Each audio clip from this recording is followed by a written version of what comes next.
Baik, bismillahirrahmanirrahim. Assalamualaikum warahmatullahi wabarakatuh. Perkenalkan, saya Iqbal Madbayaki, reporter dari kelompok 9. Di sini saya sedang berada di rumah pemilik kerajinan tangan UMKM, yaitu Alora Handicraft. Oke, baik. Di sini saya sedang bersama pemilik usaha UMKM Alora Handicraft. Kalau boleh tahu, dengan Kak siapa? Oke, Kak Anggita ya. Baik Kak, di sini saya akan memberikan pertanyaan terkait dengan usaha UMKM Kakak sendiri.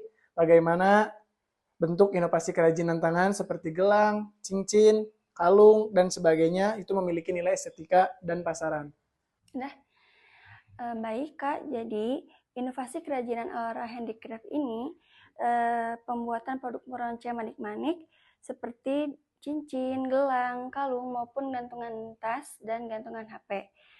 Eh, Produk tersebut dibuat secara estetik, personal, dan tidak pasaran.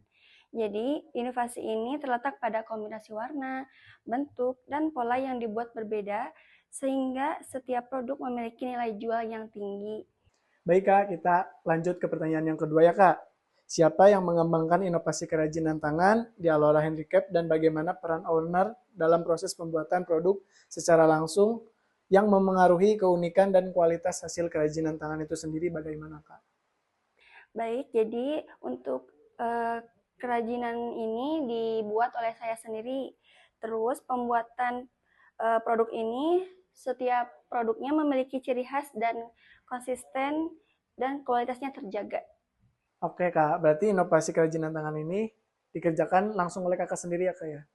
Baik, kita lanjut ke pertanyaan yang selanjutnya.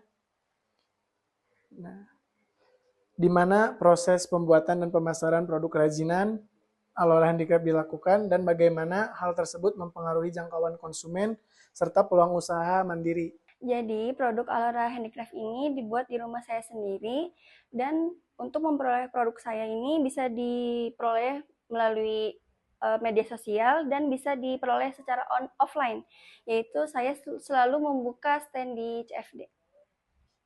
Oke, baik Kak. Berarti selama proses pembuatan itu sendiri dilakukan di rumah Kakak sendiri ya Kak ya? Dan untuk penjualan itu bisa melakukan media sosial dan penjualan langsung.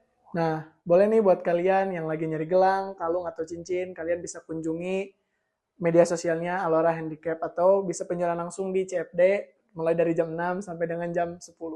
Oke, baik Kak. Kapan sih Kak Kakak mulai mengembangkan inovasi kerajinan, meronca manik-manik, dan apa faktor yang mendorong Kakak sendiri memulai usaha ini sebagai sumber penghasilan mandiri?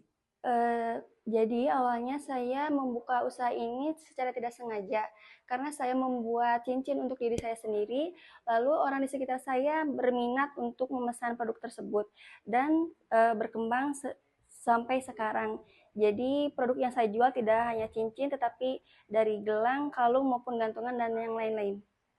Oke Kak, berarti Kakak awal mulanya iseng-iseng nyoba buat sendiri ya Kak. Kalau dalam bahasa gaulnya itu adalah gabut. Jadi Kakak buat itu sendiri untuk kegunaan sendiri ya kan Kak? Oke. Oke, baik. Ke pertanyaan selanjutnya. Mengapa sih Kak inovasi kerajinan tangan berbasis personal dan handmade ini dianggap penting bagi Alora Handicraft sehingga mampu meningkatkan konsumen dan nilai jual produk itu sendiri? Oke, jadi inovasi kerajinan tangan ini penting bagi Alora karena desain yang sifatnya personal dan dibuat dengan tangan saya sendiri mampu membedakan produk dari kerajinan pasaran. Perbedaan ini menyebabkan produk lebih diminati konsumen dan meningkatkan nilai jual yang membuka peluang usaha mandiri yang berkelanjutan. Oke Kak, berarti inovasi kerajinan tangan ini penting bagi Alora Handicraft ya Kak. Karena desain yang personal dan dibuat dengan tangan sendiri mampu membedakan produk dari Kakak dan kerajinan produk dari orang lain. Mungkin begitu rekan-rekan semuanya. Oke Kak, kita lanjut ke pertanyaan yang terakhir ya Kak ya. Bagaimana proses inovasi kerajinan tangan di Alora Handicraft ini dilakukan dari perancangan hingga produk jadi? Dan bagaimana proses tersebut berdampak pada peningkatan pendapatan serta kemandirian dari kakak sendiri itu seperti apa? Baik, jadi proses inovasi ini dilakukan dengan merancang desain sesuai ide dan tren saya sendiri dari memilih manik-manik hingga meronce secara manual, tahap finishing dan pemasaran. Proses handmade ini berdampak pada meningkatnya kualitas dan keunikan produk. yang pada akhirnya berpengaruh terhadap peningkatan pendapatan serta kemandirian ekonomi bisnis ini. Oke, baik Kak. Jadi selama proses inovasi ini dilakukan dengan merancang desain sesuai ide dan tren ya Kak ya. Nah, rekan-rekan, jadi Kak Anggita ini memilih manik-manik itu tidak sembarangan. Karena Kak Anggita ini mengikuti sesuai ide dan tren. Oke Kak, terima kasih atas waktunya. Semoga usaha Kakak semakin lancar dan terus berkembang. Oke, saya perwakilan dari kelompok 9. Mohon maaf bila ada kekurangan. Saya tutup. Bila topik wa hidayah. Assalamualaikum warahmatullahi wabarakatuh.